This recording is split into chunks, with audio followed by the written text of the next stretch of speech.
ये राज्य के बढ़ते आत्मविश्वास और लोगों के भरोसे के स्तंभ होते हैं। आप भी जब देखते हैं कि असम में इतने शानदार हाईवे बन रहे हैं, एयरपोर्ट बन रहे हैं, तो आप भी कहते हैं अब जाकर असम के साथ न्याय होना शुरू हुआ है। वरना साथियों, कांग्रेस की सरकारों के लिए असम और पूर्वोत्तर का विकास उनके एजेंडे में ही नहीं था। कांग्रेस की सरकारें और उनमें बैठे लोग कहते थे असम और पूर्वोत्तर में जाता ही कौन है।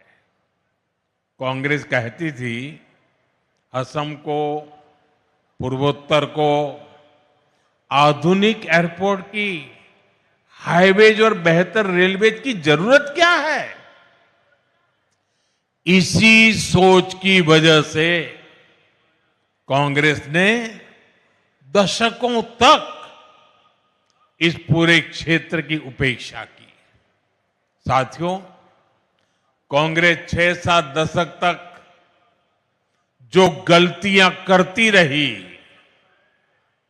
और मोदी एक एक करके उसको सुधार रहा है।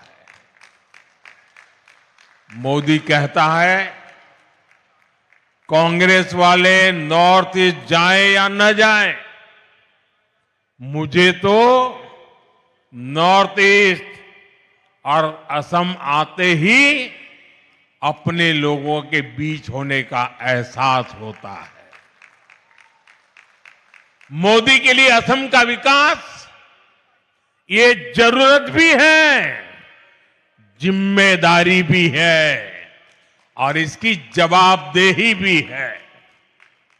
और इसलिए साथियों, बीते 11 वर्षों में असम और नॉर्थ ईस्ट के लिए लाखों करोड़ रुपयों की विकास परियोजनाएं शुरू हुई है।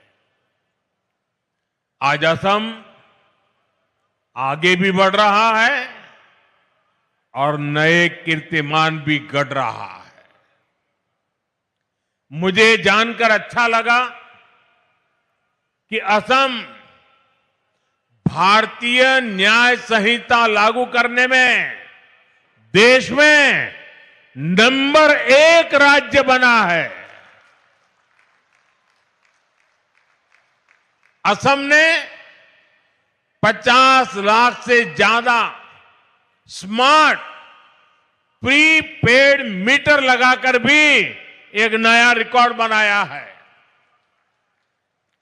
कांग्रेस के समय में असम में बिना पर्ची, बिना खर्ची के सरकारी नौकरी मिलना असंभव था।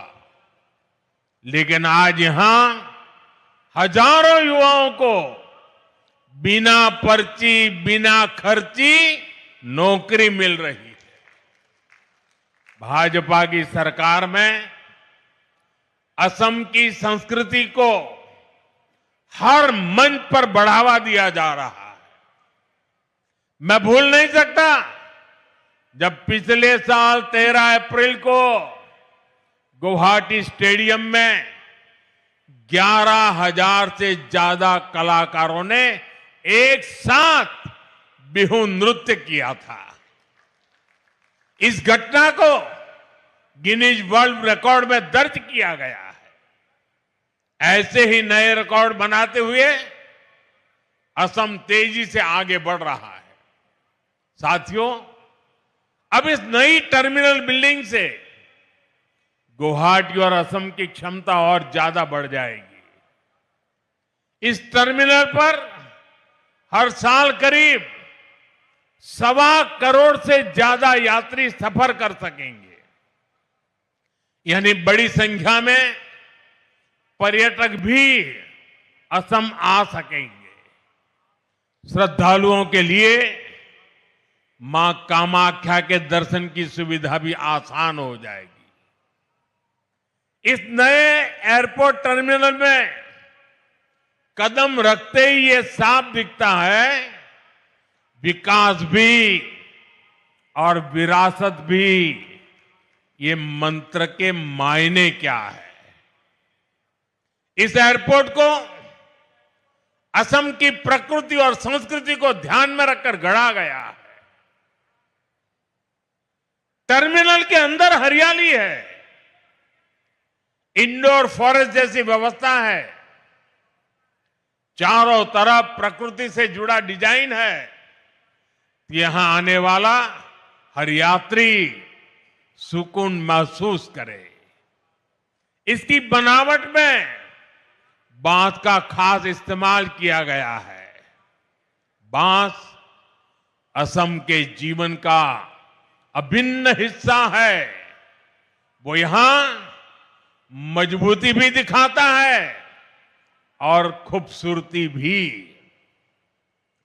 और दिल्ली में बैठे हुए भूतकाल की सरकारों को ये बंबू क्या है इसकी पहचान भी नहीं थी। आप हैरान होंगे, 2014 में आपने मुझे काम दिया, उसके पहले हमारे देश में एक कानून था।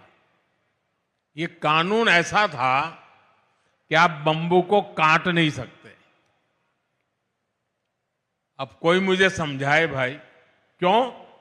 क्योंकि उन्होंने कह दिया बंबू एक ट्री है, वृक्ष है, और जब एक बार वृक्ष कह दिया तो फिर सारे दरवाजे बंद हो गए। जबकि बांबू दुनिया मानती है कि ये एक पौधा है, और हमने कानून हटाया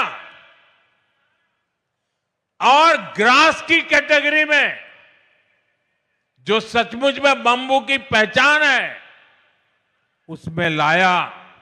और तब जाकर के आज ये बांबू से इतनी बड़ी भव्य इमारत निर्माण हुई है।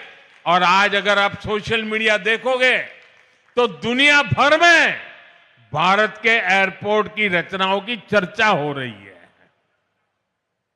साथियों, इंफ्रास्ट्रक्चर के इस विकास का बहुत बड़ा संदेश भारत की विकास यात्रा की पहचान बन रहा है।